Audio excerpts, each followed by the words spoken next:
Migraine का permanent इलाज। तो माइग्रेन ब्रेन में कोई लेजन नहीं होता है जिसको दवाइयों से घोल दिया जाए या उसको ठीक कर दिया जाए, लेकिन माइग्रेन एक टेंडेंसी जैसा होता है। जैसे कुछ लोगों को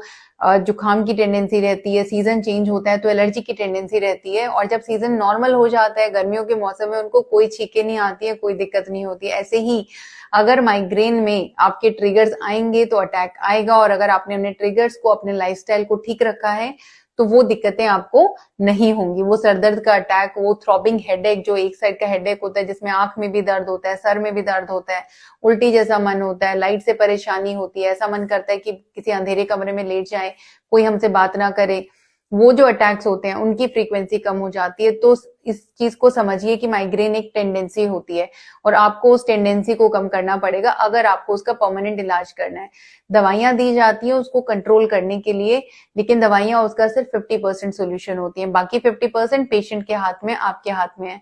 तो वो 50% जो आपको करना है उसमें आपको क्या करना है, सुबह का खाना 9 बजे, दोपहर का 2 बजे, रात का 8 बजे, रेगुलर मील टाइमिंग्स होने चाहिए, एम्प्टी स्टमक नहीं रहना है, सोने से 2 घंटा पहले मोबाइल डिजिटल डिवाइसेस बंद कर देने हैं, 30 मिनट्स का वॉक जरूरी है, ओवर थिंकिंग, स्ट्रेस से बचना है, धूप में निकलते हैं तो शेड्स या फिर अम्ब्रेला लेके निकले, अपने ट्रिगर्स का ध्यान रखें, खाली पेट चाय ना पिए। तो अपने ट्रिगर्स का ध्यान रखिए क्योंकि ये सबसे इंपॉर्टेंट पार्ट है माइग्रेन के मैनेजमेंट का।